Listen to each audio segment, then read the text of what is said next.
It's a tough conversation, but it's one worth having if we are going to find ways to help those who feel like they've been left behind by society. That kind of hit me in a different way because there's a lot of people in this world that feel that they've been left behind by society. Hi everyone, how's it going?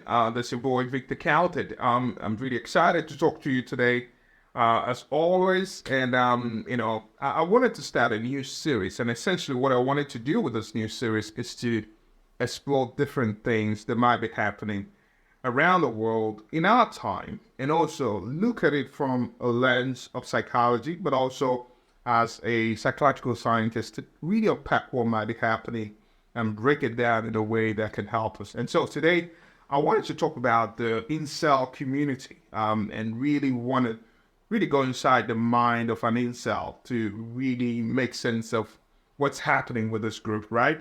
And why are they behaving in a way that they are behaving, and maybe perhaps propose some solutions for communities and societies and the world at large that might be dealing with this particular challenge. Now, I want to welcome you all to the series as we explore the mind of incels,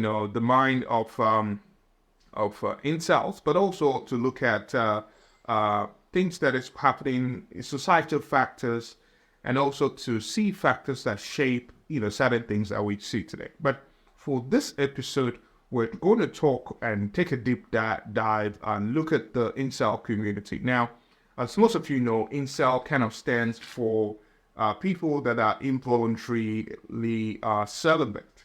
And it's a term really that's been battled around a lot. The term has been bandied around a lot in the media, often linked to some really troubling news stories. But what's really going on beyond or beneath the surface? I want us to kind of try to understand the psychological underpinnings of this group, right? And to see how we could make sense of what might be happening with this particular group, with compassion, and also, explore some of the complexity. Now, what's in the label? So I think when we think about the label incel and the term itself, first, kind of first popped up on the internet as a descriptor for a range of people who, simply put, want to be in a romantic relationship, but they are not, right?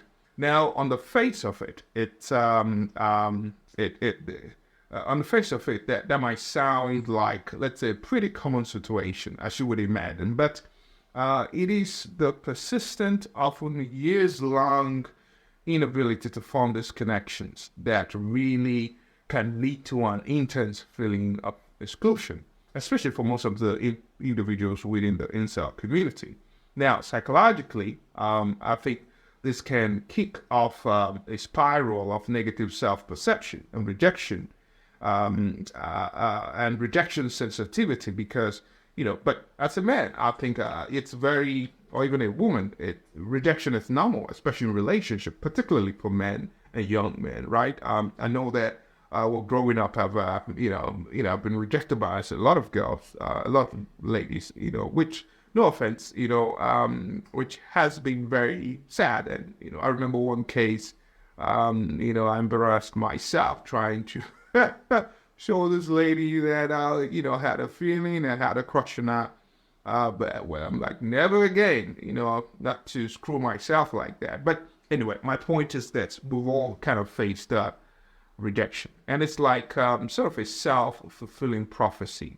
The fear of rejection can sort of lead to behaviors that inadvertently can sort of increase the chance of rejection, because you start to be weird about relationship, or start to be weird about talking to women, and that kind of escalates things, unfortunately. But I think the internet plays a role to this. Some call it the online echo chamber. The internet has been a game changer for all of us, right? And for the incel community, it's created echo chambers. Now, these are spaces where beliefs and experiences, especially negative ones, can get amplified without the balance of alternative views.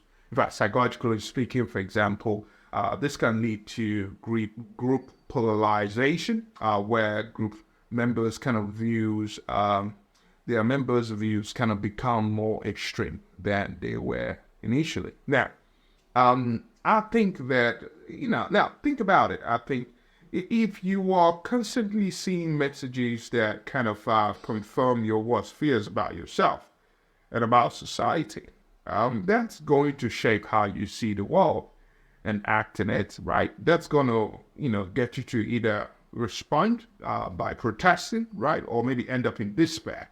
Now, and I think that social media as well, provides this world of comparison. It has turned our life into a highlight reel, like where everyone seems to be living their best life. In fact, everyone except you. It can feel like that.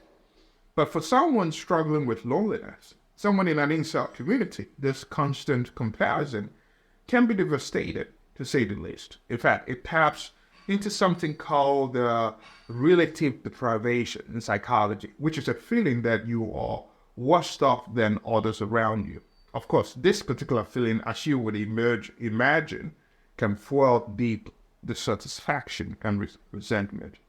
But and due to this particular feeling, it often becomes a path to radicalization for people within the incel community. Now, for a small but significant number of individuals, these resentment can take a darker turn. And so it's a process, not an overnight change, right? But over time, there's a psychological turn, or I think a term, there's a psychological turn that this particular individuals experience over time. It's probably not going to happen overnight. But I think the psychological term for it is cognitive radicalization. And essentially with this cognitive radicalization, essentially it's a journey that starts with personal grievance, especially when you study theories of radicalization that come from a grievance perspective.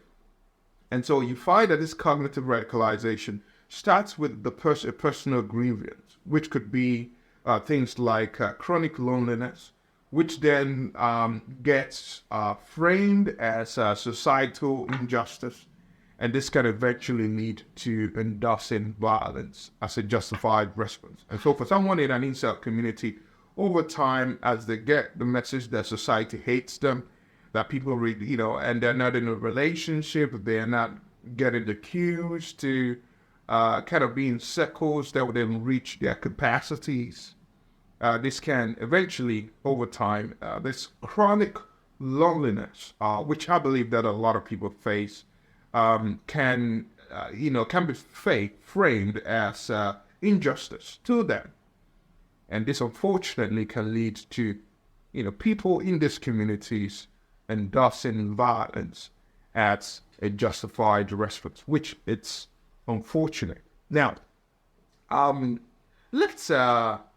me talk about healing and hope for those people, because it's one thing to talk about the problem, but I think one of the things I want to do a bit more in this channel is also to talk about the positives, right? Now, it's not all doom and gloom, because I think that recognizing that people are hurting, it's the first step towards healing. Now, there are ways out of this mindset, whether it's through therapy, whether it's through community support, and sometimes just learning how to build healthy relationship and self-esteem, which often should start from the home.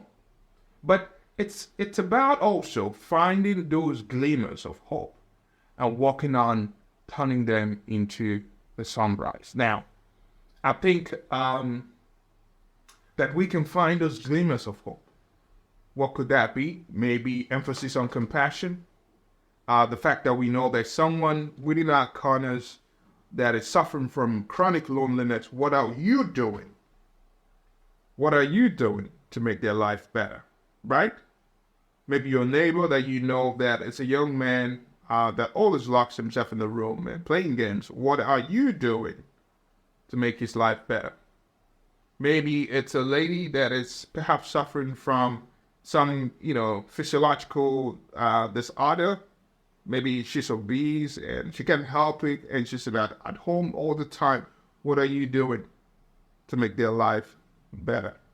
Now, I think we could think about how to create or build healthy relationships that would help to boost their self-esteem, right? And so, folks, I think that's more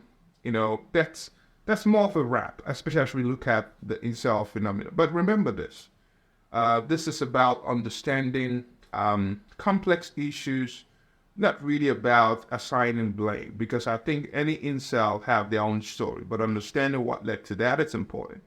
And there's a whole world of factors, whether it's psychological, social, and technological, that can lead someone down this path. Now, it's a tough conversation, but it's one worth having if we are going to find ways to help those who feel like they've been left behind by society. That kind of hit me in a different way, because there's a lot of people in this world that feel that they've been left behind by society. I hope that this particular video would encourage you to find those people and find a way to pull them up. You have a responsibility to do that. See you on the next one. Bye.